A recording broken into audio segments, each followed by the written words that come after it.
You've probably heard the phrase, wake up, tossed around in spiritual circles. It sounds powerful, poetic, even urgent. But what does it actually mean? Is it a sudden moment of clarity, a realization about society, the ego, or the meaning of life? Or is it something far deeper and more intimate? In the context of non-dual traditions, waking up doesn't mean improving yourself, becoming more spiritual, more enlightened, or more anything. It's not about becoming someone better. It's about realizing you were never a someone at all. The separate self you've believed yourself to be. The one with the name, the story, the fears, the dreams. That self is part of the dream. To wake up means to see through the illusion of separation. To realize that the you who seeks awakening is made of the same fabric as the thoughts it's trying to escape. It's not an event, a transformation, or an achievement. It's a recognition, a falling away. You don't wake up to something new. You wake up from the trance of identification, from the belief that you are limited, lacking, or apart from life. And in that quiet, radical moment of seeing, there is no need to add anything, because nothing was ever missing. Today on the Pathless Path, we explore this profound shift, what it truly means to wake up not into another belief or better version of yourself, but into the simple, silent truth of being, a truth that's not somewhere else, not later, not for the worthy or the wise. It's here now, always, waiting not to be reached, but remembered. Most of us live inside what non-dual teachers call the dream of separation. It's not just a metaphor, it's the core illusion that shapes how we experience reality. It's the deeply conditioned belief that I am in here, behind the eyes, inside the skin, and the world, everything else, is out there. We believe we are this body, this mind, this ever-changing personality with its preferences, fears, and memories. And from this point of view, life becomes divided, self and others, subject and object, me versus the world.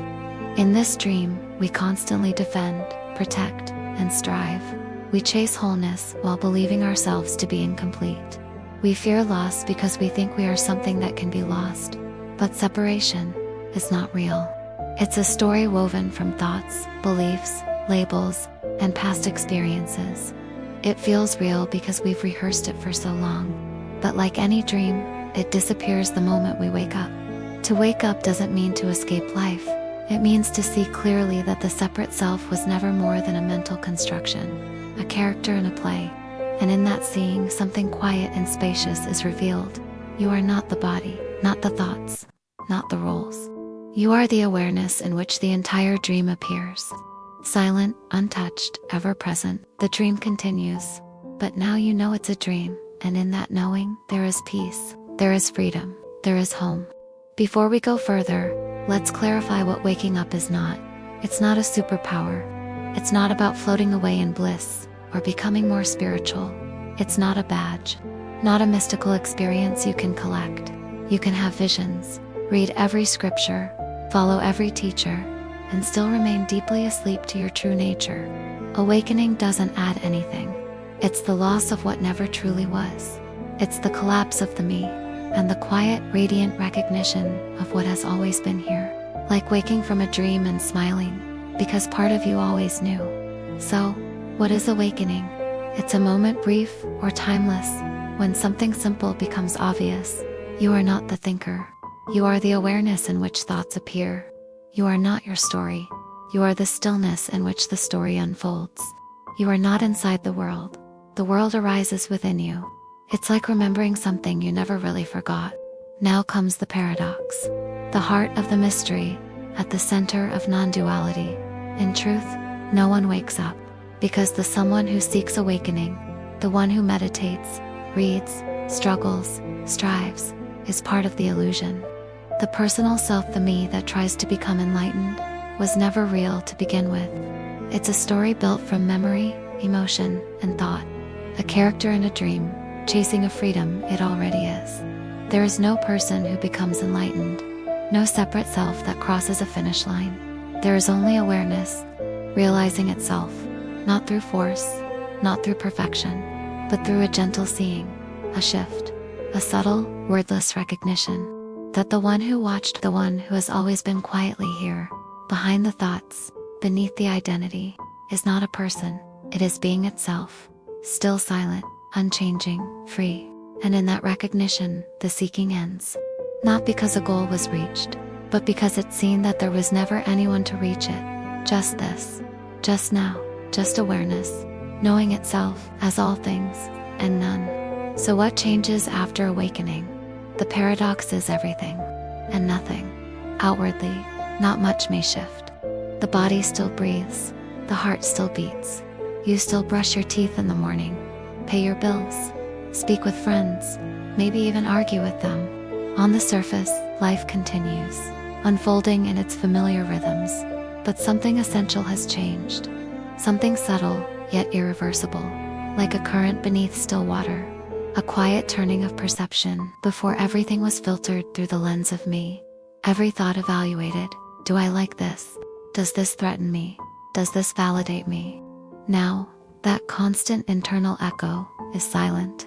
Not because it was silenced, but because its speaker was never truly there. Thoughts still come, emotions still rise, joy bubbles up, sorrow still flows, even anger may visit, but none of them stick. None of them define you. There's no inner compulsion to explain, justify, or cling. The identity, that collection of memories, desires, fears, and projections, no longer feels like a solid someone behind the eyes. There is seeing but no seer, hearing but no hearer, living but no individual clinging to life. This doesn't mean disconnection. It's not apathy. In fact, it's the opposite. There is deep intimacy with life. You cry when someone suffers. You laugh at the absurdity of a passing moment. You hold a child's hand and feel infinite tenderness. But none of it is happening to you. It's simply happening, and you are that happening, not apart from it. The inner drama, the storylines and identities, no longer captivate. They may arise, yes, but like a movie you've seen 100 times, they no longer pull you in. There's no need to fix yourself, no need to become something more, no sense of chasing completion. The seeking naturally dissolves, not because all your questions were answered, but because the one who was asking them was never real to begin with. And when the seeker falls away, what's left? Silence, presence, this not sterile silence, but the vibrant stillness out of which all life dances. The mind, still here, still offering thoughts, ideas, even insights, but now it's a servant, not a master. Like background music, sometimes helpful, sometimes not, but never mistaken for the conductor. And in this clarity, life becomes simple, not because problems vanish, but because the illusion of the separate me dissolves. Even suffering, when it comes, is not resisted. It's allowed, felt, held in awareness, but no longer wrapped in narrative, no longer personalized. Pain is pain, but suffering needs a story. And without a self to cling to the story, even suffering softens. There's a quiet joy in simply being, not a loud, ecstatic happiness, but a deep, unshakable contentment. A fullness that asks for nothing, a gratitude that exists for no reason. The ordinary becomes radiant. You look at the sky and feel tears well up, not from sadness, but from wonder. You listen to the wind and recognize it as yourself. Awakening doesn't add anything. It removes what was never true. It doesn't make you superhuman. It reveals you were never separate to begin with. And so, the world continues. But now it is seen as it truly is, undivided, whole, alive with the pulse of the infinite. You are not watching it, you are it. Awakening doesn't change the content of life, it changes the context. From I am a person in the world, to I am the world, appearing as a person, for a while. And that shift, though invisible, is the beginning of freedom. There is nothing to fix, nothing to improve, only illusions to see through. The illusion of control, the illusion of separation, the illusion that says, I am not there yet. But where is there, and who is going? The moment you search for awakening, you've already imagined yourself apart from it. You are not on the way, you are the way. You are not a seeker of light. You are what makes the seeing possible. So let the mind ask its questions. Let the thoughts come and go, but don't chase them, don't hold them. Let them pass like birds across an open sky, and notice, the sky doesn't move. The silence doesn't change. The awareness doesn't flinch. This is what you are, not the contents of experience, but the open space that holds it all. You don't need to silence your mind. You just need to stop believing everything it says. The ego says, I am incomplete, I must become. But presence whispers, you already are. Rest here. Awakening is not a future event.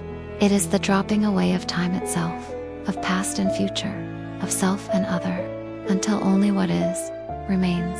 And in that sacred stillness, you may notice, there is no distance between you and the world, no edge to awareness, no center to defend. You are not in life.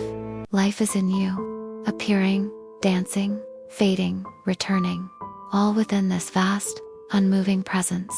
So let go of the path, of the seeker, of the one who tries to awaken, because what you truly are, was never asleep. Like and subscribe if this resonated with your inner stillness. Comment below, what does waking up mean to you? And we will see you on our next video.